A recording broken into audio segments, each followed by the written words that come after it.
Okay, this video probably won't get too many views because it's about building. I think everybody's just ARF assemblers now.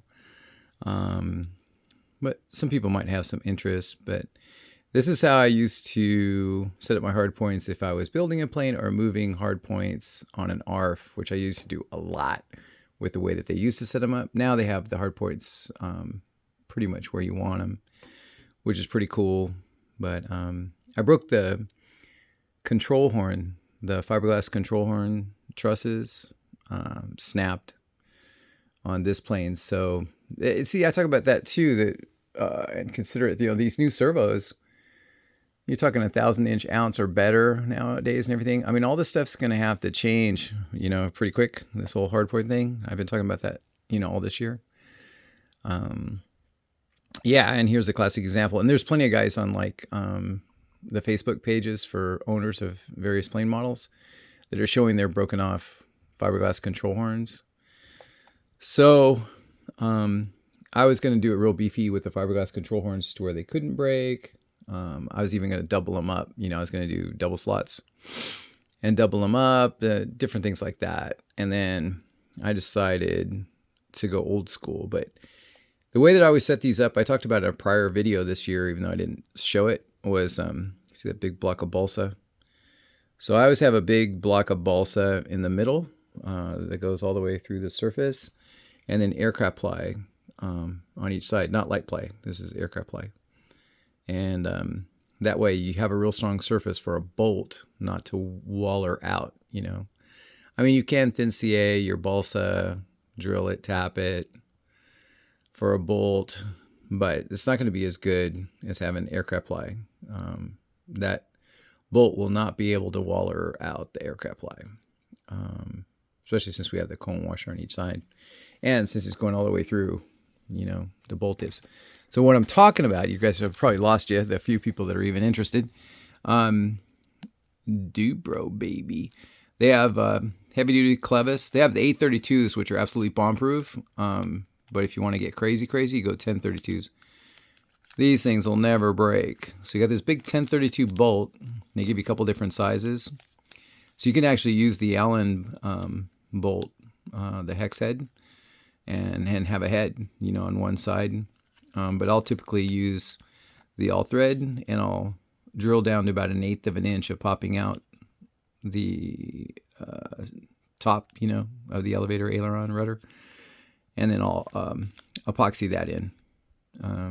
So it won't have a bolt head, out here. Or out here. Usually that would be where that is.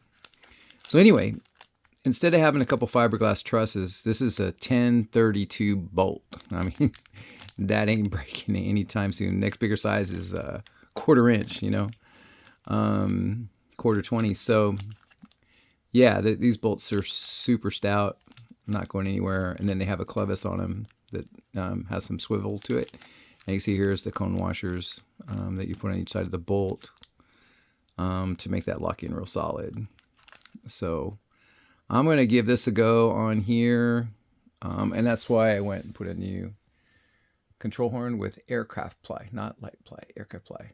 And I'll drill it all the way through, put the all thread all the way through, put the cone washers all the way through. That thing will just be locked in.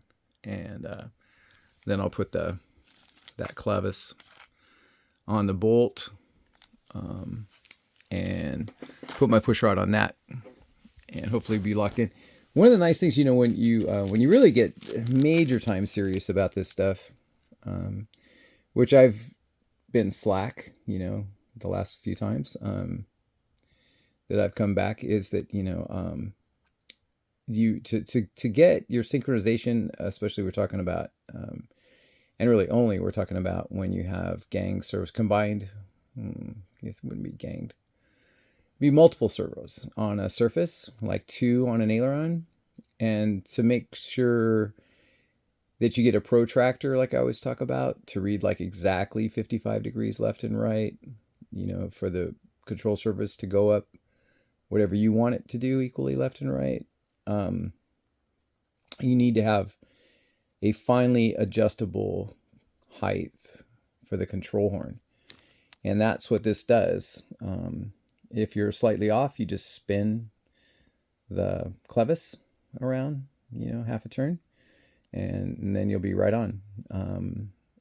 Whereas before, with the fiberglass control horns and metal control horn truss systems from the ARF manufacturers, you'd always be a mile off. The new ones are really, really close. But with the DUBRO bolt system, you can actually get any plane perfect. So that's another advantage of these. But the strength is unparalleled. So I'm going to throw these in. Throw one of them in. This rudder with this block of balsa with aircraft ply that has a balsa internal sandwich. I don't know what we're going to call that, but yeah. That hard plywood, aircraft ply, tough, strong, hard point. I'm going to put that bolt through and give that a go.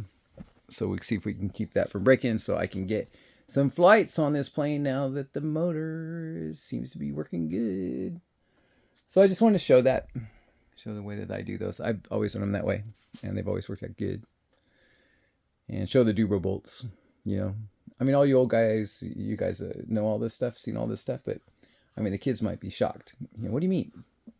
There's something other than fiberglass trusses. What do you mean a bolt? And they are heavier, and that's a good reason to stay with the fiberglass trusses.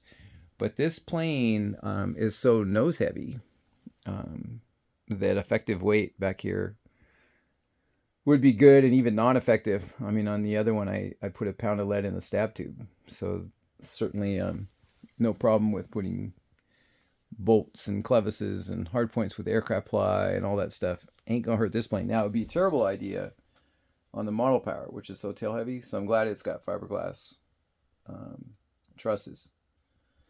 And yeah, but on this plane, it ain't gonna hurt me at all. And it probably is gonna make that super durable and last a super long time. So that's the goal. And that's that. Out.